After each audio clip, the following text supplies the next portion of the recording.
Welcome to Live Free, Ride Free, where we talk to people who have lived self-actualized lives on their own terms and find out how they got there, what they do, how we can get there, what we can learn from them, how to live our best lives, find our own definition of success, and most importantly, find joy.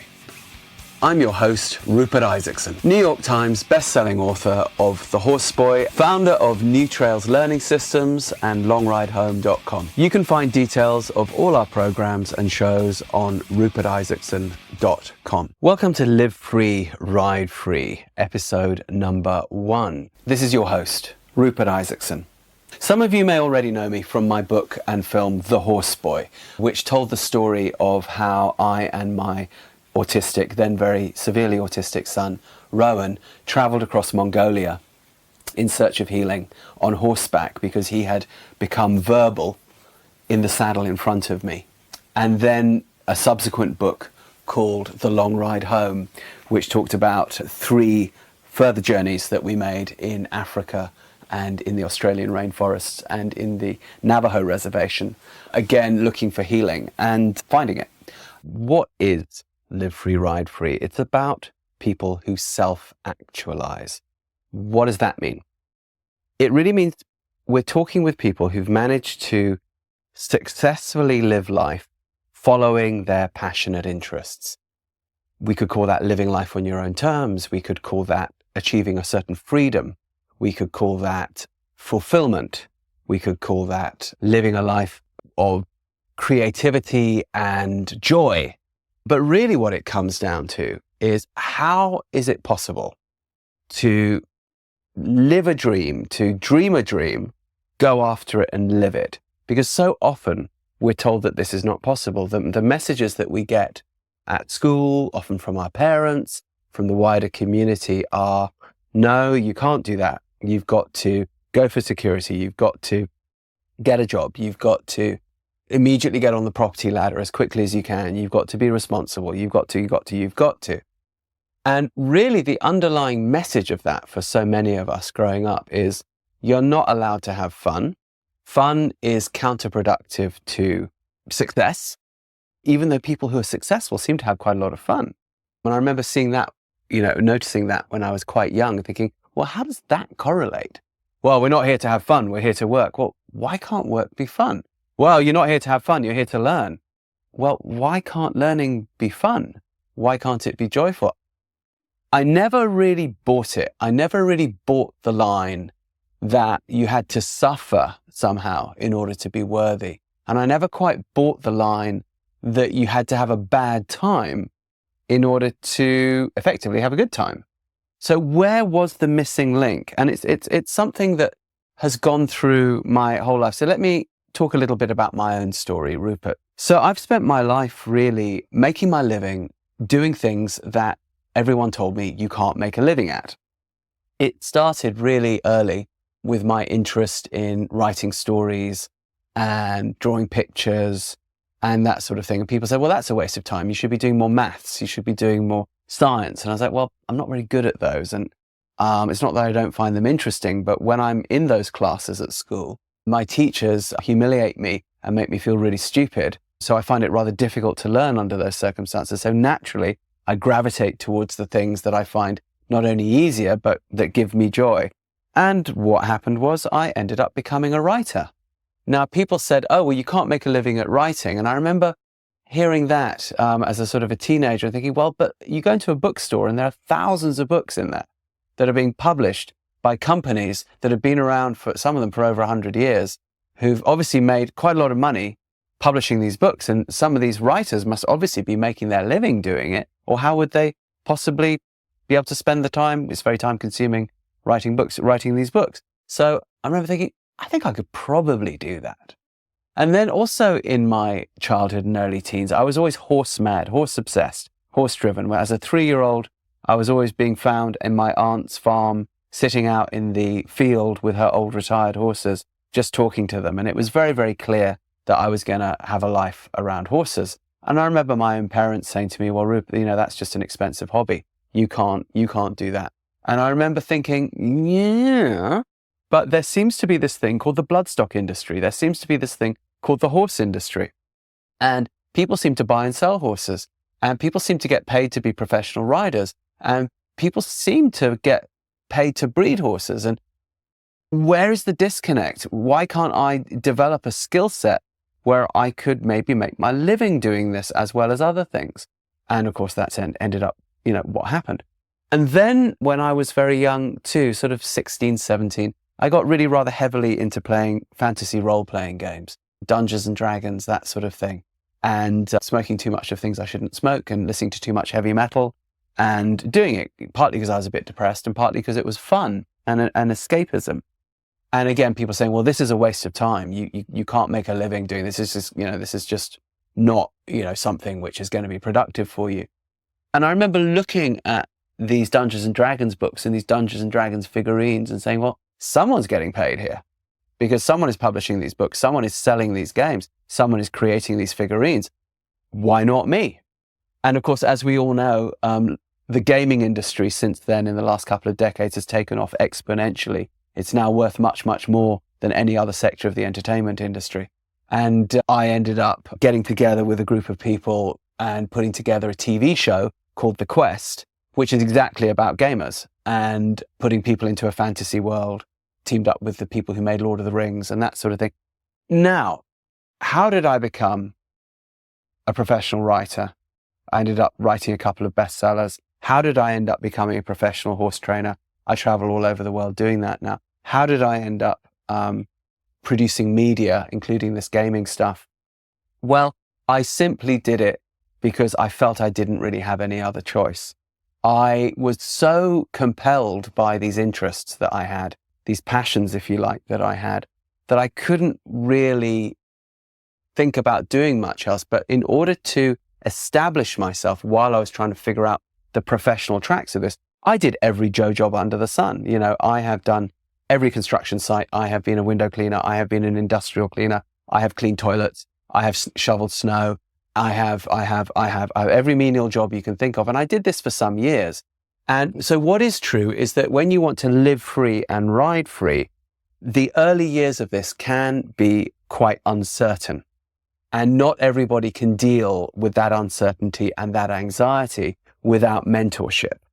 I didn't really have much mentorship, but what I did have was a family where there was somewhat of a tradition of freelancers.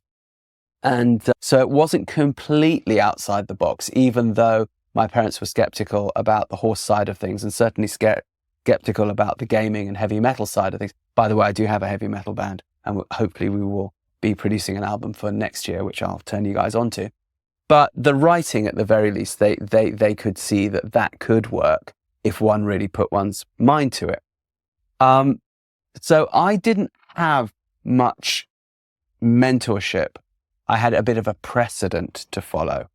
What do you do if you're coming out of a situation where everyone is giving you negative feedback, but there's this little niggling part of you that says, yeah, but I kind of want to live free, ride free. How do I do that? So that's really the point of this podcast.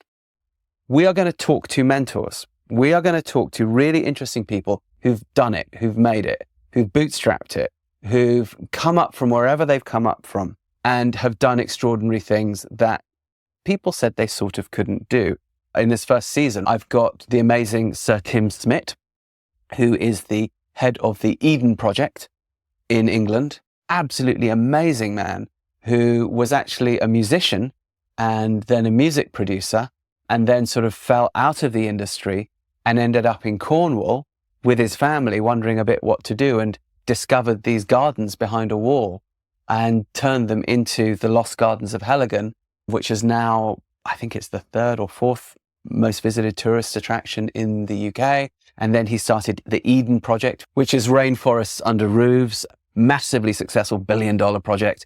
And he's now doing these environmental education Eden centers internationally all over the world. Absolutely incredible, man. How did he achieve it? How did he go from wondering what to do with his family in Cornwall to that? Well, he's going to tell us.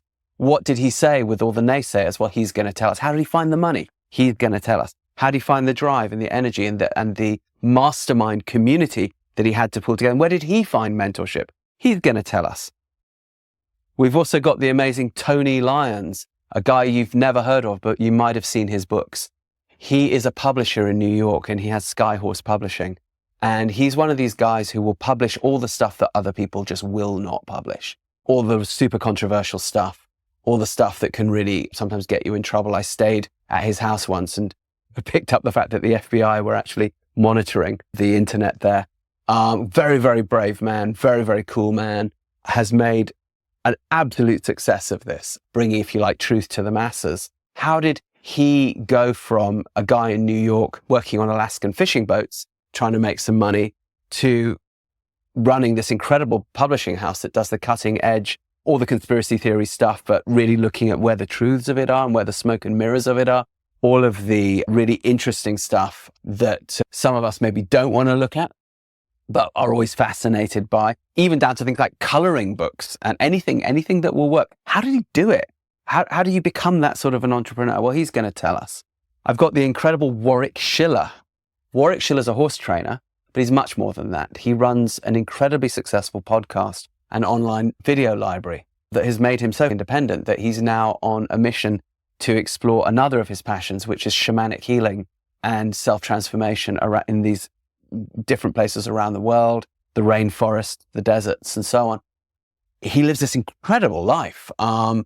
He started just with horses in a round pen. In fact, before that, in a sheep farm in Australia. How did he get from there to here? How does anybody get from there to here?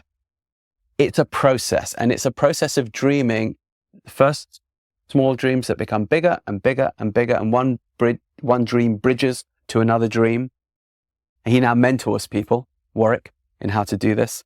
Jane Pike, the incredible Jane Pike from New Zealand, another horsewoman, but who has moved into the realm of understanding the nervous system and its effect on the brain, and has taken that type of neuroscience out to the masses in a way that is really quite unprecedented.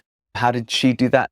She was sitting on a farm in New Zealand, wondering what to do during COVID, during lockdown with her children. But she'd always had this interest. She starts writing about it on the internet.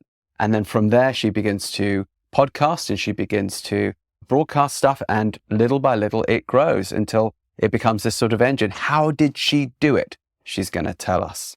Megan Beasley, Dr. Megan Beasley, anthropologist gone rogue, who worked with the Bushmen of the Kalahari, the Khoisan people, known for their healing, hunter-gatherers, has helped them get their land back after mass evictions and all sorts of horrible illegal stuff out there. She started as an academic, went and lived with these people, and then has parlayed that over 30 years into one of the most successful sort of community benefit organizations called the Kalahari People's Fund, that it currently exists between Africa and the USA. Very, very humble lady, but she took a dream of these people that she sort of fell in love with and has turned it into a success for herself and for them that has actually sort of gotten them their land back. And how did she do it? How did she get from there to here?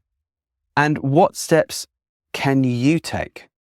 So what I don't want to do is denigrate the idea of getting a job for security. There's absolutely nothing wrong with that. When I was piecing it together myself to become a writer or a horse trainer or producing other types of media, the jobs that I did gave me the money to build what I wanted to build. And then I would risk certain amounts of money to go off and do expeditions, which I would then try and sell to magazines and newspapers. And that's so sometimes I was successful and sometimes I was not. But the overall momentum eventually took over after a certain number of years. So there's nothing wrong with saying, well, I want to have a job so that at the weekends or in holidays, I can pursue my interests. That's perfectly good. What is tricky is if one says, I'm going to work for 30 years and only when I retire am I then going to allow myself to follow my passions and my interests. The problem with that is it kills the soul, as we know. And we don't have to put it off. You might die tomorrow. You don't have to wait for that. We can all live free, ride free now. Some people also say, it's too late for me. I'm in my 50s, I'm in my 60s, whatever. Well, I'm in my 50s. It's never too late. It's never, never too late. If you're breathing, it's not too late. And some of the people which we're going to be interviewing here were late starters, people who only really got going in their 40s, 50s and 60s after, if not drifting for some decades, certainly not really finding fulfillment. A really good example, I think, of somebody who did what you might call a Joe job, or a job that he didn't find at any rate fulfilling, but ended up parlaying that into massive success, was the author Charles Bukowski. Some of you may know him, very controversial writer from the 60s and 70s, but a real genius. Well, he worked in the postal service for decades and decades before his writing ever got going. And he, of course, he used that, and he used the frustration of that to some degree in his writing and created some very powerful, very funny things. But now he's a household name. So it's not that you have to completely buck the system. It's not that you have to not have a job. It's not that you have to not put some, emphasis on security and that sort of thing. But what you don't want to do is say, well, I can't follow the dreams. I can put off fulfillment because I haven't got the time. I haven't got the wherewithal. Clearly, there is a way to bridge from one to the other. And that's what the people here on Live Free, Ride Free are going to teach us. All right. So how are we going to do it? Well, we're going to do it in 2 stages. So each person's going to come on and we're going to interview them and have their story. How did they get there from here? But then we're going to have them back. And you guys, you, the listeners, can ask them your questions. Some of that's going to be live and some of that's going to be you emailing them in. And we will have them answer your questions so that we can get mentorship going. So that those of us who want to benefit from the wisdom of a Tim Smith, a Warwick Schiller, a Tony Lyons, a Jane Pike, a Megan Beasley, we can actually tap into them directly. So it's going to be a 2-staged process. Inspired thought leads to inspired action, leads to an inspired life. Thoughts become habits. Habits become destiny. Thoughts become things. So we want to think good thoughts. So join us on the adventure to live free, ride free. Look us up on my websites too, ntls.co, which is our neuroscience and autism work that we do, and longridehome.com, which is our shamanism, personal development, and horse training. Also check out our other podcast, Equine Assisted World, which looks into this fascinating universe of how people use horses to heal, basically, whether it's physical, neuropsychiatric, emotional, you name it. There's this incredible world out there that's developing all the time, and we're looking at it. So give it a shot. Thank you for joining us. We hope you enjoyed today's podcast. Join our website, newtrailslearning.com, to check out our online courses and live workshops in Horseboy Method, Movement Method, and Athena. These evidence-based programs have helped children, veterans, and people dealing with trauma around the world. We also offer a horse training program and self-care program for riders on longridehome.com. These include easy-to-do online courses and tutorials that bring you and your horse joy. For an overview of all shows and programs, go to rupertisaacson.com. See you on the next show. And please remember to press subscribe and share.